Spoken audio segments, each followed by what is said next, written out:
Bang, spill radiatornya menarik nih guys. Oke guys, hari ini kita bahas tentang sistem pendingin mesin kapal. Yang pertama kita bahas fungsi radiator. Radiator adalah alat penukar panas yang digunakan untuk memindahkan energi panas dari satu media ke media yang lain dengan tujuan untuk mendinginkan atau memanaskan. Biar lebih mudah lagi, itu sama seperti yang digunakan pada mesin-mesin mobil. Tapi untuk mesin kapal sebesar ini, di sini kami sebutnya cooler. Fungsinya sama aja, untuk mendinginkan mesin kapal. Nah, yang kalian lihat ini adalah proses kami saat membongkar cooler mesin ini. Untuk sistem pendingin ini menggunakan sistem pendingin tertutup. Cara kerja sistem pendingin ini menggunakan air tawar untuk mendinginkan komponen-komponen mesin.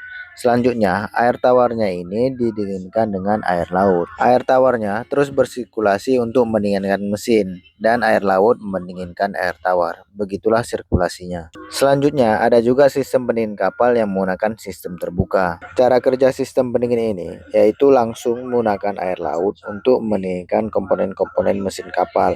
Lalu air lautnya keluar lagi dan dibuang langsung ke laut. Begitulah seterusnya. Kurang lebih begitulah sistem pendingin di kapal. Kalau kalian ada tambahan lain, silahkan tulis di kolom komentar. Bang, ada nggak kapal pesiar yang bertenaga nuklir? Menarik nih guys, ayo kita bahas. Sejauh ini, kapal yang menggunakan tenaga nuklir untuk tenaga penggeraknya itu hanya kapal induk, kapal selam, dan kapal pemecah es di Rusia. Selain itu, kapal komersial yang lain itu belum ada, seperti kapal kargo, tanker, kapal penumpang, atau kapal pesiar, dan kapal komersial yang lain sepertinya belum ada yang menggunakan tenaga nuklir. Untuk sekarang, yang ada kapal pesiar pengeluaran tahun terbaru itu sudah menggunakan bahan bakar LNG atau liquefied natural gas. Sekarang, perusahaan-perusahaan besar kapal pesiar seperti MSC, Royal, NCL, Princess, dan perusahaan kapal pesiar yang besar lainnya, untuk kapal terbaru mereka itu sudah menggunakan bahan bakar bertenaga gas. Pemakaian LNG sebagai bahan bakar utama mesin kapal itu mempunyai kaitan dengan manfaat untuk mengurangi emisi udara. Dan untuk BBM ini terjangkau lebih murah, katanya begitu. Nah, menurut penelitian, bahan bakar LNG ini lebih efisien digunakan dari bahan bakar yang lain. Juga udah banyak digunakan untuk tenaga transportasi, tenaga pembangkit listrik, dan bahan baku industri. Kalau kalian ada tambahan lain, silahkan tulis di kolom komentar. Bang, kalau di tengah laut, hujan lebat dan petir itu gimana? Oke guys, menurut kalian gimana nih? Ayo kita bahas. Jadi, kalau cuman hujan lebat dan petir, itu tidak masalah, kecuali jangan sampai ada badai besar. Biasanya, kalau hujan dan petir itu diikutin dengan angin yang kencang.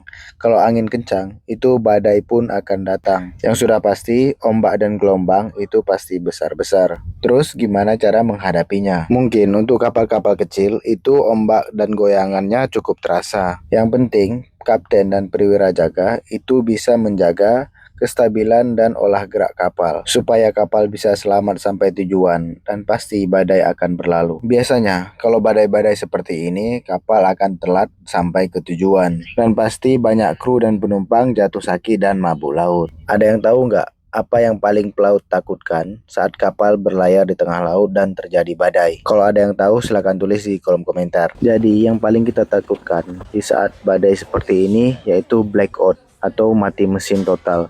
Jadi kapal tidak ada kontrol untuk kemudi dan stabilitas. Kapal tidak bisa olah gerak, jadi kapal terombang-ambing. Apalagi badai besar dan ombak besar, kapal akan kemungkinan bisa patah dan tenggelam, seperti yang terjadi di kapal ini. Ini kejadiannya tahun 2019 Maret di kapal Viking Sky. Menurut informasi, saat mereka menghadapi badai seperti ini, kapalnya mengalami blackout. Seperti kalian lihat di video, mereka tidak bisa melakukan olah gerak. Jadi ombaknya itu dari samping, kiri, dan kanan, makanya kapal itu terlalu goyang. Kalau ombak dari depan itu, kapal masih stabil. Jadi mereka memutuskan untuk mengevakuasi penumpang. Untuk mengevakuasi penumpang, mereka harus menggunakan helikopter, tidak bisa menggunakan lifeboat. Dan itu memakan waktu cukup lama karena ada ribuan penumpang di atas kapal itu. Dan untungnya, para engineer bisa memperbaiki masalah yang ada di mesin. Mesinnya pun bisa beroperasi kembali, dan kapalnya pun menuju ke pelabuhan. Sisa kru dan penumpang yang ada di atas kapal, mereka semua selamat, hanya beberapa yang terluka. Jadi itulah hal yang paling ditakutkan yang terjadi saat badai di tengah laut. Apabila mesin masih hidup dalam cuaca badai besar, kemungkinan besar kapal masih bisa selamat, kecuali kapalnya patah atau karam. Kalau kalian ada tambahan lain, silahkan tulis di kolom komentar.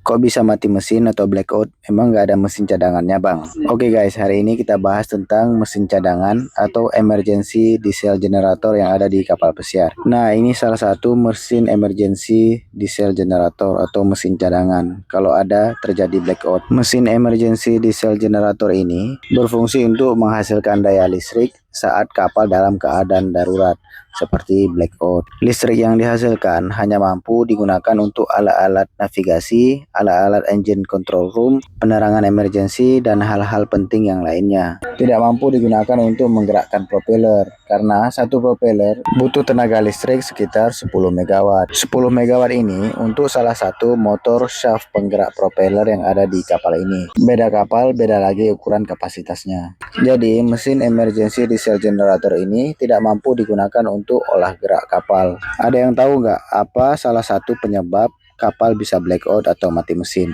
Kalau kalian ada yang tahu, silahkan tulis di kolom komentar. Semoga video ini bermanfaat. Terima kasih dan sampai jumpa di video selanjutnya. Bye-bye.